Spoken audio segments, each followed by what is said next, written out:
Hello, I am James Merchant, and today we'll be discussing which leadership style I believe best fits within production management. This will be based on my personal experiences and the basic principles of production management by Woodman. We'll outline several leadership styles, but the two I believe best fit production management are transactional leadership and transformational leadership. Transactional leadership provides a structure, a clear process, and performance-based outcomes, which makes it ideal for a production environment. This aligns with the production principles, efficient resource planning, quality assurance, and workforce productivity. The principle of planning stresses the needs for structured scheduling and resource forecasting.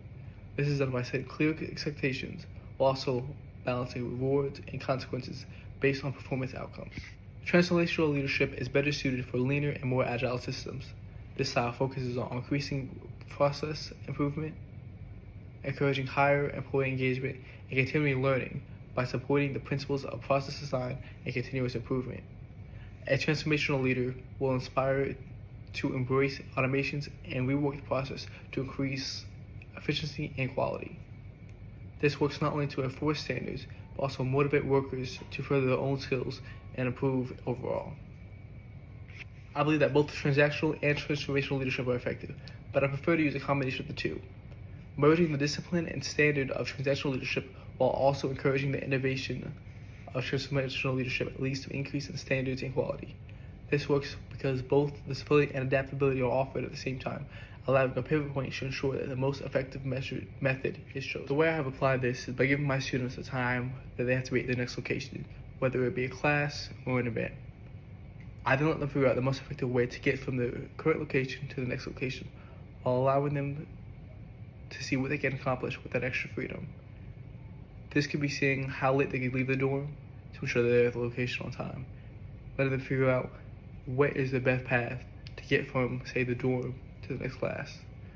This could also include allowing them to see how much time they have to stop and get food.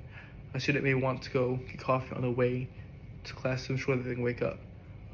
This allows them to figure out what time they have to leave, while also letting them account for how long it could take for them to actually get the food.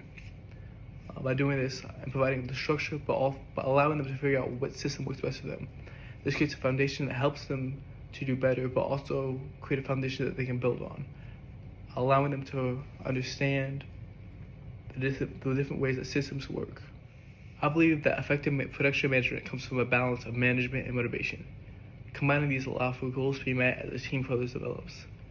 This means that a standard is required, but the standard is constantly pushed forward, allowing for the best quality to be brought out.